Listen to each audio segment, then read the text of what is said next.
मिट्टी कहाँ की होना चाहिए, किस जगह पर बनाना चाहिए, मिट्टी में कैसा जल मिलाना चाहिए।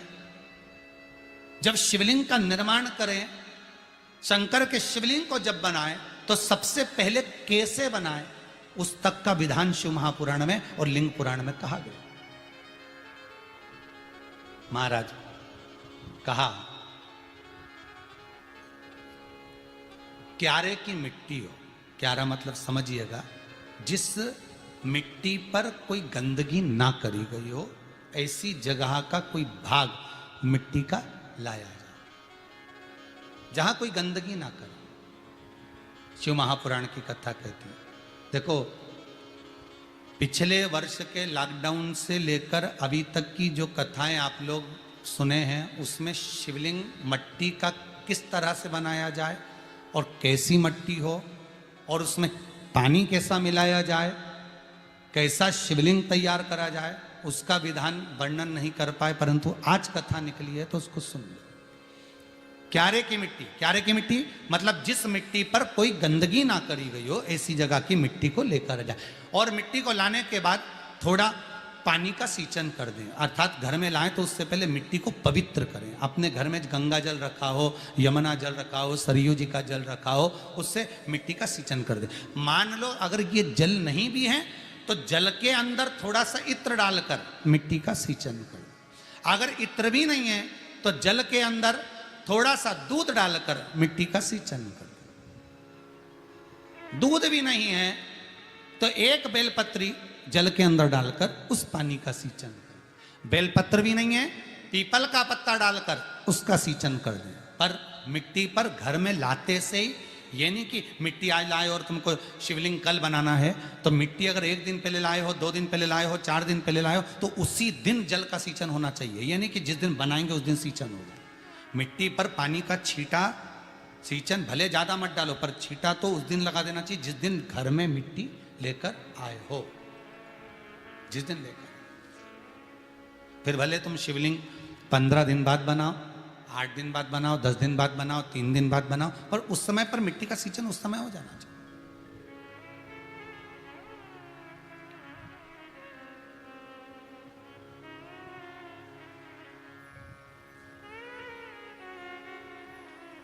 फिर कहा, जिस दिन शिवलिंग का निर्माण करो उस दिन प्रातः में अगर आप शिवलिंग बना रहे हैं तो ब्रह्म मुहूर्त में मिट्टी को गला दो।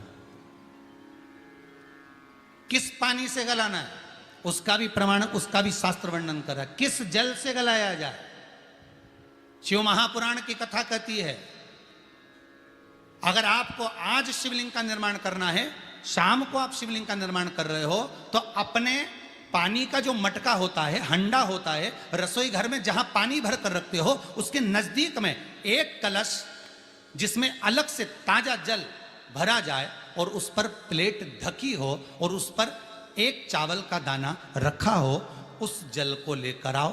थोड़ी देर रखा रहे, आधा घंटा, 2 घंटा, 3 घंटा, 15 मिनट, 20 मिनट, पर वो पानी वहां रखा होना चाहिए। रसोई घर में अन्नपूर्णा का निवास होता है, परिंदे के पास पितरों का निवास होता है। अन्नपूर्णा, पित्र सब रसोई घर के भीतर विराजमान होते हैं।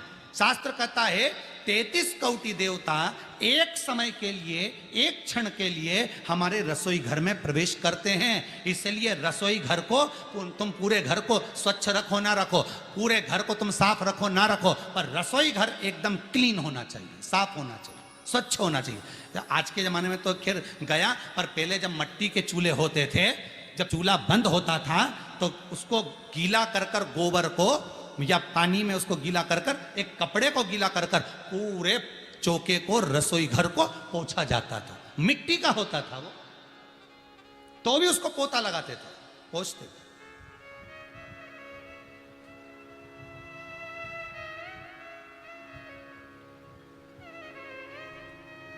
तो पहला क्रम है पार्थिव शिवलिंग का निर्माण। सावन के महीने में अगर आप शिवलिंग बनाते हैं, सोमवार को शिवलिंग बनाते हैं, तो नियम ध्यान रखिएगा महाराज, लिंग पुराण से है ये, इसका नियम ध्यान रखिए। क्या करना है, मिट्टी को लाना है, जल का छींटा देना, छींटा जरूर देना, घर में लेकर आए और जल का छींटा होना जरूरी है। 2 दिन तक, 3 दिन तक मिट्टी रखी हुई है, और उसके बाद अगर आपने पानी का छींटा नहीं दिया है और आपने डायरेक्ट मिट्टी को गला दिया और उसके बाद बनाया तो उसका कोई प्रमाण नहीं। जल का छींटा अवश्य, फिर उसको रख दें। 15 दिन बाद बनाओ, 4 दिन बाद बनाओ, 3 दिन बाद बनाओ, 2 दिन बाद बनाओ। शिवलिंग जब बनाओ तब उस मिट्टी को, जो कलश आपने रसोई घर में रखा है चावल का दाना रखकर प्लेट के ऊपर, अर्थात उस कलश का जल उस मिट्टी में थोड़ा सा डालिए। क्यों डाला जाता है उसका भी भाव वर्णन किया है। अब भविष्य पुराण, स्कंद पुराण और अग्नि पुराण, इन तीनों से ले लिया गया। वर्णन किया गया जब उस कलश का जल हम डालते हैं तो उस कलश में पितरों का भाव आ जाता है, अन्नपूर्णा का भाव आ जाता है, घर में लक्ष्मी का भाव आ जाता है, संपदा का भाव आ जाता है। पूरे 24 घंटे के अंदर एक क्षण के लिए रसोई घर में 33 कोटि देवता आते हैं, तो वो देवता का सारा भाव उस कलश के अंदर आ जाता है। और वो जल जब हम उस मिट्टी में मिलाते हैं तो गंगा, यमुना, सरयू, सरस्वती, ये 33 कोटि देवता में, तो इन सब का आनंद उस जल में आ जाता है। और वो जल जब हम मिट्टी में मिलाते हैं तो मिट्टी पवित्र हो जाती है, स्वयं कैलाश अधिपति को स्वीकार करने के लायक हो जाती है, निर्मित करने के लायक हो जाती है।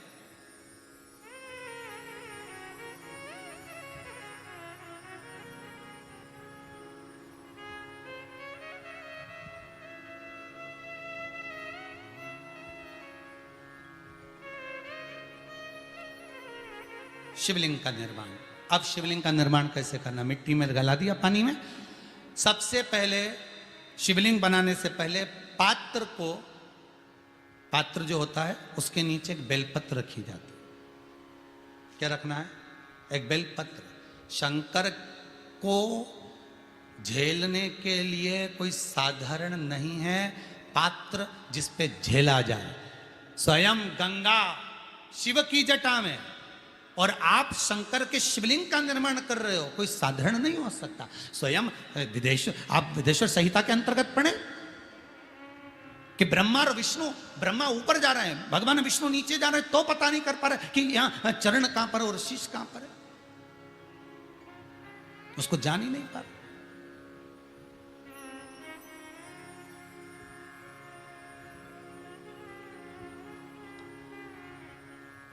बस एक बेलपत्र,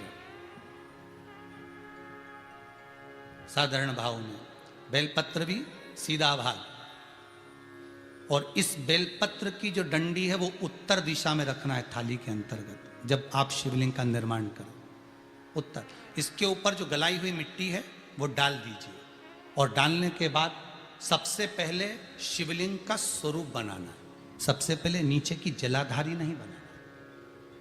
क्या बनाना है? शिवलिंग का स्वरूप बनाना। बनाने के बाद उसी शिवलिंग के पास में और मिट्टी डाल लीजिए, फिर जलाधारी का निर्माण करें। फिर जलाधारी,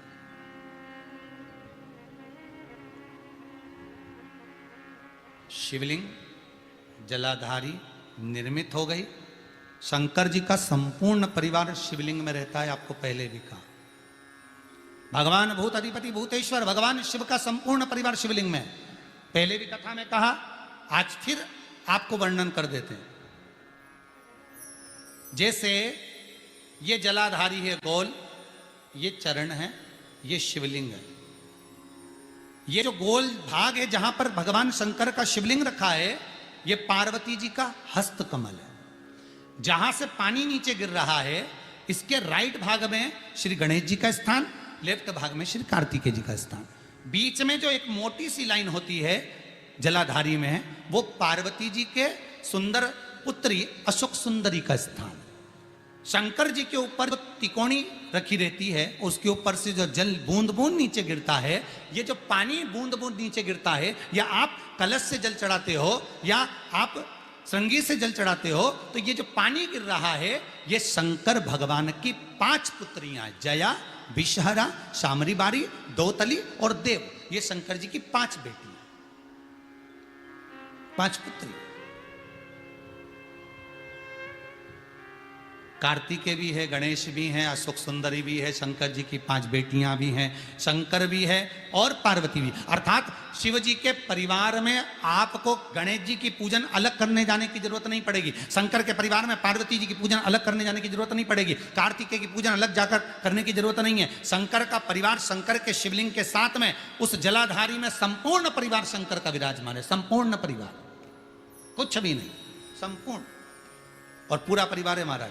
फिर वही बात आई, ध्यान दीजिएगा, जिस व्यक्ति को नींद ना आवे, रात्रि को सोते समय टेबलेट खाने की जरूरत नहीं, शंकर भगवान की 5 पुत्रियों का नाम लीजिए। जया, हाथ में जल लो, पलंग पर बैठो, जल हाथ में लिया, जया आचमन कर लो, विषहरा आचमन कर लो, श्यामली बारी आचमन कर लो, दौतली आचमन कर लो और देव आचमन कर लो। ये शंकर की जो 5 पुत्रियां हैं, ये ऐसी पुत्रियां हैं जो निंद्रा देवी को लेकर आती हैं और हमें विश्राम का आनंद सुख प्रदान करती, हमारे नयनों पर विराजमान रहती।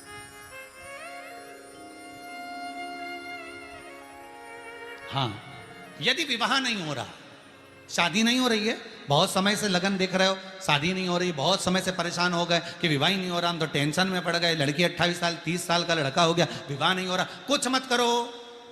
अष्टमी तिथि आए तो अशोक सुंदरी वाली जो जगह है वहां पर हल्दी की 7 बिंदियां लगा दो, लड़का लड़की का हाथ उस बिंदी पर रखवा दो, उसका नाम गोत्र बोलो, उसी हल्दी में उसके हाथ पीले करवा दो और पीपल के पेड़ पर उस हाथ के 5 छापे पड़वा दो, 3 महीने में विवाह पक्का हो जाता है महाराज। उसका इतना, अशोक सुंदरी के उस हल्दी का इतना प्रमाण,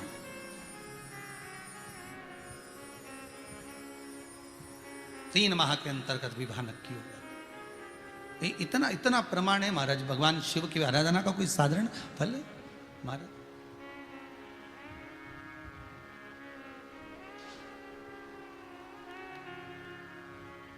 निर्मित करा शिवलिंग। एक बार सब जितने भी टीवी पर बैठे हैं, सम्मुख में कथा सुन रहे हैं, फेसबुक यूट्यूब पर सुन रहे हैं, एक बार साथ में समझें वापिस निर्माण को, शिवलिंग के निर्माण को। मिट्टी लाए, स्वच्छ जगह की, जल का छींटा दिया, रखा। जब शिवलिंग बनाया तो 1 कलश पानी पहले से 2 घंटा, आधा घंटा, 15 मिनट, 20 मिनट पहले उसको रख दिया, उसी पानी से उसको गीला करा। गीला करने के बाद उसका निर्माण सबसे पहले बेलपत्री, बेलपत्री के ऊपर मिट्टी, मिट्टी के ऊपर रखकर शिवलिंग का निर्माण, फिर जलाधारी का निर्माण, जलाधारी का निर्माण और शिवलिंग का निर्माण पूर्ण होने के बाद में फिर बाबा का सुंदर भाव से आप श्रृंगार करें, अभिषेक करें, पूजन करें। और एक बात याद रखना, पार्थिव शिवलिंग का अगर निर्माण करा है तो आपको वो पार्थिव शिवलिंग को रात्रि होने से पहले विसर्जन होना जरूरी है। हाँ, अगर कोई भी शिवरात्रि का दिन है तो फिर आप पूरी रात रख सकते हो, हरतालिका तीज का दिन है पूरी रात रख सकते हो, बड़ी तीज है, छोटी तीज है, आप शिवलिंग बनाए हो तो आप पूरी रात रख सकते हो, विशेष कोई उत्सव है, श्रावण का महीना है, पूरी रात रख सकते हो। पर बाकी के समय अगर आप शिवलिंग का निर्माण करें तो उसको सूर्यास्त होने के पहले आप उसको नदी में, जल में, जलाशय में विसर्जन करें। बहुत ध्यान दीजिएगा, विसर्जन करते समय जब आप विसर्जन करें, पानी में अपने पात्र को, शिवलिंग को जब छोड़ें, उस समय पर ध्यान दीजिएगा कि शिवलिंग की जो जल की धार है, जिसका उत्तर की ओर जो जल की धार होती है, विसर्जन करते समय वो जल की धार अर्थात वो उत्तर का भाग हमारी ओर होना चाहिए और थाली इस तरह से पकड़ें कि वो भाग हमको जब डालें तो वो भाग हमको दिखे, थोड़ा सा नजर आए पानी में डालते समय। और जब वो थोड़ा भाग दिखता रहे और जिस लिए आपने शिवलिंग बनाया, जिस कामना से आपने शिवलिंग बनाया है, वो कामना उस भाग को पानी में देखते देखते बोल दीजिए, वो कामना पूर्ण हो जाती है। इसको कहते हैं पार्थिव शिवलिंग का निर्माण करना और उसकी आराधना करना। उसकी आराधना कई लोग करते हैं, बना भी लेते हैं, पूजन भी करते हैं और कई बार कहते हैं हमारा काम नहीं, तो उसमें भगवान का दोष नहीं है, दोष अपना। देखो, आप आए नहीं, सुबह हो गई, मेरी पूजा की थाली धरी की धरी रहे, क्यों नहीं आए, किस लिए नहीं, वो हमें देखना।